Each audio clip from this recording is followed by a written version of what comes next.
Came from Ohio? Yes, Ohio. Drove it? Basically, yeah, all the way from Cleveland. This is a hot and cold. Basically, this is our self-circulating system. It puts out 1 liter a minute. It draws at 105 degrees. It draws about 20 to 21 amps.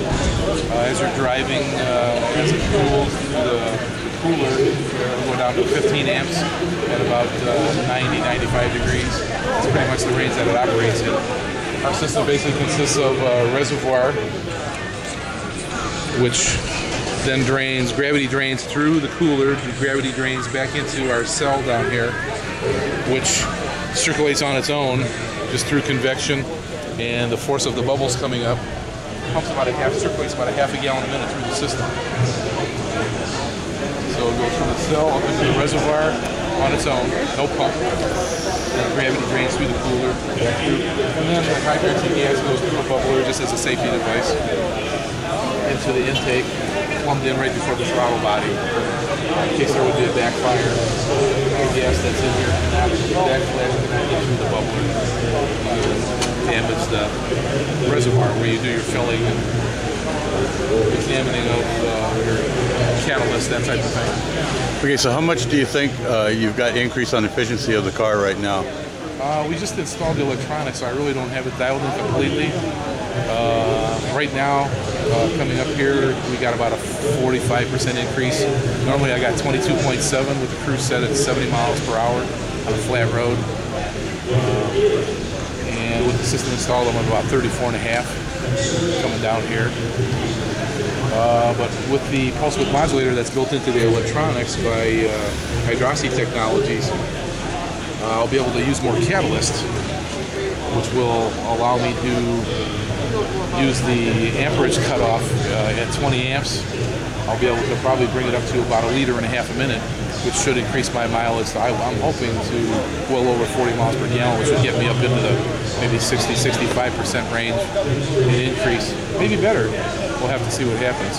But with the electronics here, it will, either by temperature, you can set a max temperature where it'll cut off at, say, 120 degrees. Once it gets to 120 degrees, the pulse width modulator will cut back its duty cycle from 100% maybe down to 80%.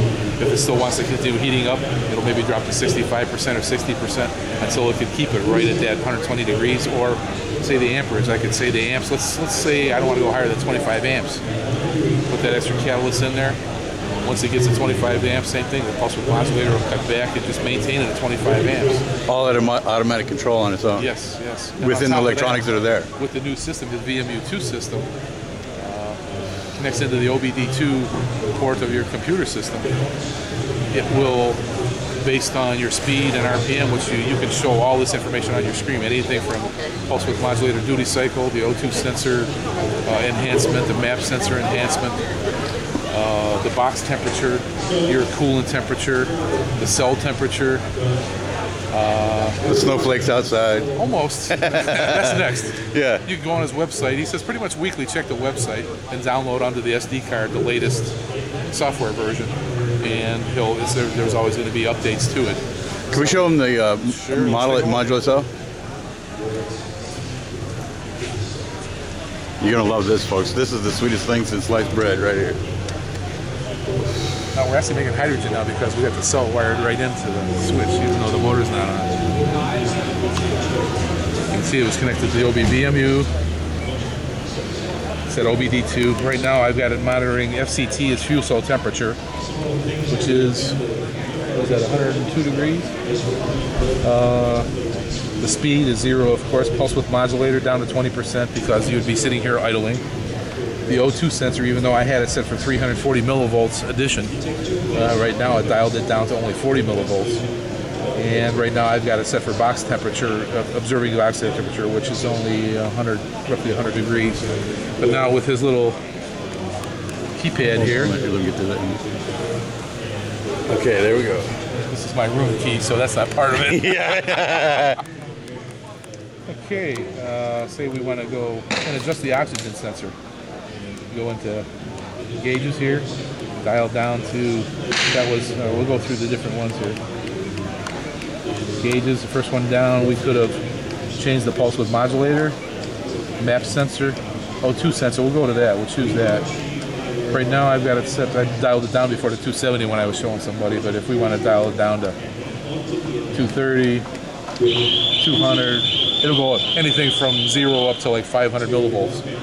You can choose it to go to 1,000 too. You can tell him what you want, either 500 or 1,000 millivolt edition. If you want that setting, you just hit C, yes, save it. So it saves it. Now we're back to gauges. We'll exit that. Say I don't want to see box temperature down here anymore. I want to go up, I bring the arrow up to box temperature and come over here. Now I can change it to, that's the ECT. Oh, okay, engine coolant temperature. Oh, okay, cool. He doesn't have that function in yet, but that's going to be coming probably next week or two. Yeah. Oh, okay, I lost it. Go back up. It only stays there for a short time. You have to change it or it defaults back. Okay, that's the map sensor, or MAF, there. You can go from imperial to metric, speed, pulse width modulator. Oh, so each line can go to all the different variables. You can rearrange them any way you want and put any information you want on it. All right. O2 sensor enhancement, map, RPM. That's what I had it set for. So you got speed here, RPM down here. But if you want to monitor your amperage, you can put the amperage down on the bottom of the screen. Well, yeah, I mean, especially with the RPM, you can actually figure out the internal volume of the car. Go back to that, put up the amps here. Miles per gallon, he's going to add that. Okay, that's the amps right there. 18 amp. Right. But you said that he has a sensor problem with this right now? Right, he's sending me a new box. It's for the OBD1 instead of the OBD2? He's not sure which one it is, where the problem is. He thinks it's the amp sensor, actually, because we were getting real high readings. Our system only goes pretty much in the range of 15 to 21 amps draw, and it was telling me on the way here sometimes as high as 68 amps when we've only got a 30 amp breaker. So. Yeah, right. So we knew. And a 60 amp alternator, and I still gotta have windshield wipers. All right, very good. And then what we got here is the latest, greatest thing out. Yeah, from. And this and the year of this vehicle is making hydrogen. Yeah. There's the bubbler. There we go. Of course, it's only at 90 degrees right now, so we're only producing about maybe about 2/3 of a liter a minute. Yeah, that's probably about a half. But of course, now that's circulating on its own right now too. Yeah. And what year is this? The 2002. It's got a 4.2 Vortex 6. It's not a V6. It's an inline 6. Are